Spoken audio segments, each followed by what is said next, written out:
35 anos de carreira só na TV, é isso? Peraí. O jornalismo, ele disse. Jornalismo, que eu comecei na Folha de São Paulo.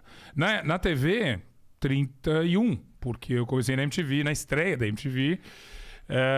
Famosa data 20 de outubro de 1990. Que foi Tá bom com as datas aí. Não, mas isso aí vamos combinar. Isso era história, cara. Eu lembro, eu sei detalhes. A roupa que eu tava usando, a roupa que a Astrid tava usando, entende? A primeira música que tocou na MTV, que é claro que era Garota de Ipanema, com a Marina Lima, justamente. E eu lembro da segunda. A segunda era Delight, Grooves in the Heart. Caralho! Essa mesmo.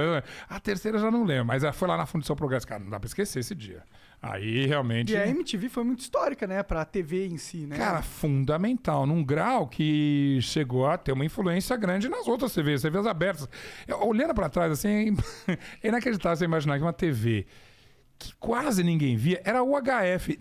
Dá um Google aí pra vocês ver o que é o TV UHF. Ninguém sabe o que é isso hoje em dia. Era uma frequência, tinha que pegar bombril mesmo, botar. Mó trabalheiro pra assistir MTV. Super trabalho, né? E não tinha cabo ainda. Sim. Se considerar que era uma coisa que era tão difícil de ver e que fazia um barulho danado, é incrível a influência que ela teve mesmo, né? Tem muito a ver com... Comunicava demais com o jovem, aquela porra. Enquanto o resto das TVs não falava com o jovem, né? O negócio era... Acho que tinha todo mundo com fome ali, com vontade de falar... Opa, tem alguém falando que o cara parece comigo, ele tem a minha idade, ou ele fala a mesma gíria que eu, ou fala de uma música que, óbvio, que é a que não tá tocando nas trilhas das novelas ou nos programas de auditório daquela época. Então, acho que veio assim, na jugular ali de uma geração que tava doida para ser ouvida e falada. Aí tem um monte de coisa que mistura ali. Na época também teve até um movimento político, Direta Já. Já foi antes, mas tinha os caras pintadas, essa coisa toda. Então tinha toda uma força de uma geração que queria falar. E MTV era o megafone preferido deles, claro. Essa parada. Total. Eu curtia pra caralho... Mas assim, eu sou de 85, então em 1990 eu tinha 5 aninhos. Então... Não pensei, a estreia você não lembra, eu acho, não, né? Não lembro. Mas eu gostava de... O que eu achava muito foda na MTV é que, por exemplo, eu lembro que eu gostava de ver desenho. Aí eu sabia... Aí existia Beavis e Butthead. Pra mim aquilo era muito louco. Nossa, eu lembro de chegar as fitas do Beavis e Butthead e falar, não é possível, que isso? Cara, essa dia que era maravilhosa. E isso veio de um outro programa da MTV, posso estar confundindo aqui, que era de animação, que chamava Liquid Television. Não sei se o Beavis e Butthead era Liquid Television. Só sei que aquela era uma época de ouro de animação. Simpsons dessa época, começou a aparecer um monte de coisa bacana entre o final dos anos 80 e o final dos anos 90. E a gente viu, obviamente, sempre fora da curva, veio com aqueles caras underdogs, assim, né? Feios, encalhados, moleque... Duro, uns imbecis, entende? Heróis nacionais dos Estados Unidos. Capa da Rolling Stone, eu lembro de gente dessa capa. Mais de uma capa da Rolling Stone até. E um super sucesso da MTV. Tem uma música do Red Hot Chili Peppers que é do filme dele, se eu não me engano. Sim. Imagina, longa-metragem. Fizeram longa-metragem com Beavis e Butthead. Então isso que era o... Você vai fazer o... I am Corolho! Corolho! Então, mas não é incrível que uma coisa que é tão pequena tinha uma influência tão grande. Até hoje eu fico... inclusive, a gente começou falando de podcast, que é um podcast com um cara da TV. Cara, acho que a MTV lá atrás apostou numa coisa que hoje em dia, com internet, com rede social, é uma verdade. Se fizer uma coisa bacana, diferente, que faz um barulho, você vai pro mainstream, entende? Sim, com certeza. E eu acho que a internet, ela bebe muito da MTV hoje em dia, Total. Porque vale tudo. Na MTV era maravilhoso que a gente fazia Era um monte de moleque alucinado. Eu era diretor, eu tinha 26 anos. Eu era diretor de jornalismo. Tinha uma equipe, eu assinava contratos, não sei o quê. Então era uma molecada fazendo TV.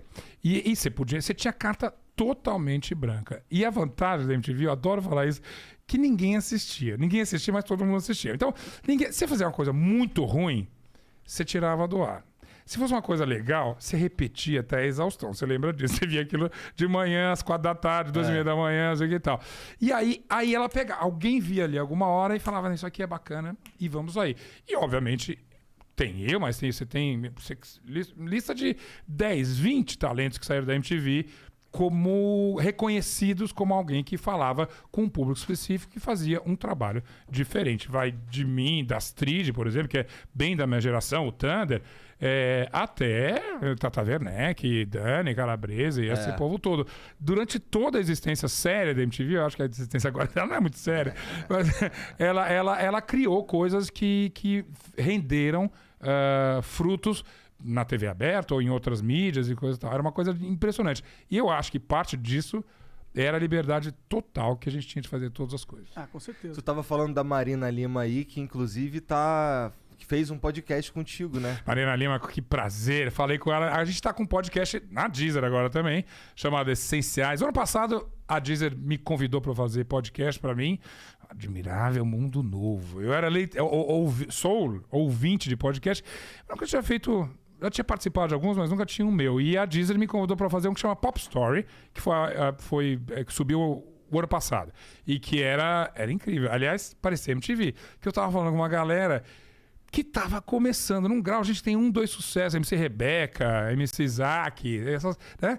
E de repente eu tenho entrevista de meia hora com esses caras. Era engraçado. Eu lembrei muito da época da MTV.